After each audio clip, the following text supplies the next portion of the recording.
ఒక్కసారి ఊహించుకోండి, మన నాయకులైన చంద్రబాబు గారు, జగన్మోహన్ రెడ్డి గారు మరియు పవన్ కళ్యాణ్ గారు వీళ్ళంతా ఒకేసారి ఒకే చోట ఎదురుపడితే ఏం జరుగుతుంది? కత్తులతో పొడుచుకొని చచ్చిపోతారంటారా? లేక ఒకరినొకరు బూతులు తిట్టుకుంటారా? ఏం జరుగుతుందో మనందరికీ తెలుసు. వాళ్ళు ఒకరికొకరు నమస్కారం పెట్టుకుంటారు, లేకపోతే షేక్ హ్యాండ్ ఇచ్చుకుంటారు.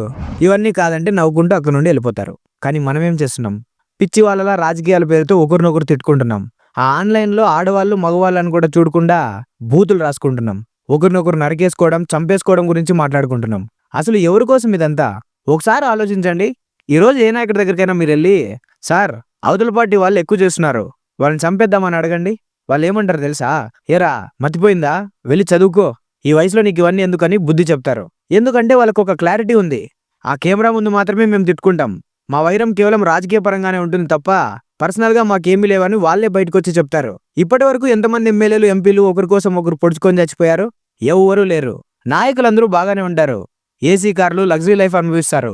కానీ సామాన్యుడిగా నష్టపోయేది నువ్వు నేను మాత్రమే. పదవి అనేది శాశ్వతం కాదు. 5 ఏళ్ళు ఆయన ఉంటారు, 5 ఏళ్ళు ఈయన ఉంటాడు. కానీ చివరి వరకు ఆంధ్రులుగా ఈ గడ్డ మీద నిలిచిపోయేది మాత్రం నువ్వు నేనే. ఎవరో వస్తారు, మనకేదో చేస్తారని ఎదురు చూడడం మానేయండి. అట్లాస్ట్ నీకు నేను, నాకు నువ్వు మాత్రమే మిగిలేది. ఒక 5 మంత్రులు లేదా 30 మంది ఎమ్మెల్యేలు ఈ రాష్ట్రాన్ని బాగు చేయలేరు. నువ్వు నేను కలిస్తేనే, మన పౌరులందరూ బాధ్యతగా ఆలోచిస్తేనే అభివృద్ధి సాధ్యమవుతుంది. అందుకే పిచ్చి రాజకీయాల కోసం మనలో మనం కొట్టుకోవడం మానేసి మన రాష్ట్రం కోసం, మన భవిష్యత్తు కోసం ఆలోచిద్దాం. చూశారు కదా ఫ్రెండ్స్, రాజకీయాల మాయలో పడి మీ తోటి మనిషిని ద్వేషించకండి. ఈ వీడియో మీకు నచ్చితే వెంటనే లైక్ చేసి రాజకీయాల పేరుతో జరుగుతున్న ఈ గొడవల మీద మీ అభిప్రాయాన్ని కామెంట్ బాక్స్లో తప్పకుండా తెలియజేయండి. ప్రతి ఒక్క తెలుగువాడికి కళ్ళు తెరిపించేలా ఈ వీడియోని షేర్ చేయండి. ఇలాంటి మరిన్ని పవర్ఫుల్ వీడియోస్ కోసం మన ఆర్ఈ ఛానల్ని సబ్స్క్రైబ్ చేసుకోవడం మర్చిపోకండి. నేను మీ Sainath, signing off, team RE.